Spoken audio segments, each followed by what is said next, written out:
కానీ ఇలా జరుగుతుండేటప్పుడు మీరు చూసి అలాగే వెళ్ళి పరామర్శిస్తే, చనిపోయినప్పుడు ఇక్కడే కదా ఉన్నారు మీరు, ఇక్కడ లేరు అనుకోండి అది వేరే. ఆ రోజు నేను లేను, ఆ టైంకి లేను, ఇక్కడే ఉన్నారు మీరు, సాలూరులో ఉన్నారు. ఒకసారి వెళ్ళి ఆ గ్రామం వెళ్ళి పరామర్శిస్తే ఎంత బాగుంటుంది అసలేదు. ఇదైనా మాట్లాడే పద్ధతి అంతా అసలేదు. ఆమె ఎన్నిసార్లు అనేది ఒకరిద్దరు చనిపోయిన జిల్లాలో కానీ నియోజకవర్గంలో కానీ ఈ ప్రభుత్వ హత్యలు గెంతులేయలేదా ఆమె ఎమ్మెల్సీగా? ఆమె గెంతులేసారు.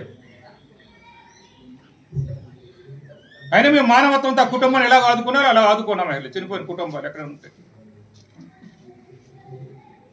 అధికారులను సస్పెండ్ చేస్తే సరిపోదు.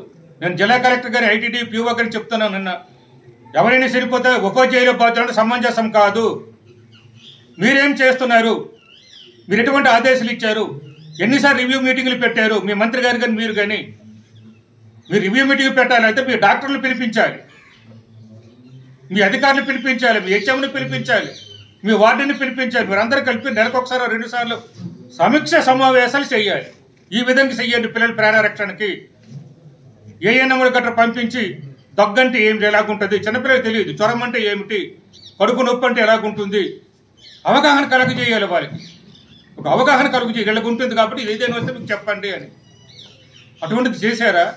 నేను ఆమె చెప్తున్నారు 190 గురుకులాలకి నేను వేశాను, మీరేశారు గురుకులాలకి. నేను మంత్రికి అయిన తర్వాత వేసాను, రికార్డు చూసుకోండి. నేను చెప్పింది తప్పు అంతా నేను రాజకీయాల నుంచి తప్పుకుంటాను. నేను మీరేశారా అని సంజయ్ రాయ్ గారికి అడుగుతున్నాను. నేను మంత్రిగా ఉన్నట్టు గురుకులాలకు నేను వేసాను. ఆశ్రమ స్కూల్కి ఫైలు పెట్టాము ఏఎన్ఎంలు వేయడానికి. ఫైల్ సీఎం ఆఫీసులు పెండింగ్ ఉంది, ఎన్నికలు వచ్చినాయి. ఆశ్రమ స్కూల్ కూడా వేయడానికి ఫైలు పెట్టాము. ఆ ఫైలు కాపీలు కూడా కావాలంటే నా దగ్గర ఉన్నాయి. ఫైల్ ఆగిపోయింది మధ్యలో, ఎన్నికలు వచ్చాయి. గురుకులాలకు నేను ఉండేటప్పుడు వేసాము. మీరు చూసుకోండి. అసలేదు మీ సెక్రటరీ కావాలి, మీరు డైరెక్టర్ను అడగండి, లేదు మీ గురుకులం సెక్రటరీ గౌతమ్ గారిని అడగండి. ఫైల్ ఆలే లీడ్ చేస్తారు కదా. మీరేదో కొత్తగా వేసినట్టు చెప్తున్నారు. ఏఎన్ఎంలు అంటున్నారు. మేము వేసేసినాం కదా చూసుకోమని చెప్పని అంటున్నారు. నేను ఏఎన్ఎంలు మీరు వేసారా? మీరు మొట్టమొదటి సంతకమే ఏఎన్ఎంలను నియమిస్తానని చెప్పారు. మీరు నియమించారా అని అడుగుతున్నాను నేను. ఏఎన్ఎంలు మీరు నియమించారా అని అడుగుతున్నాను నేను. అసలేదు ఒక్కరు కూడా నియమించలేదు. చేతగాని వాళ్ళకి ఎందుకు ఈ పదవి అంటున్నారు? మొదటి సంతకమే అమలు చేయలేని మీకు, చేతగాని వారికి మీకు పదవి అవసరమా అంటున్నాను. అందులో 2 మంత్రి పదవులు, 2 శాఖల పరంగా కూడా మీరు బాధ్యులు. గిరిజన పిల్లలు చనిపోతున్నారు, గిరిజన శాఖ మంత్రిగా బాధ్యులు.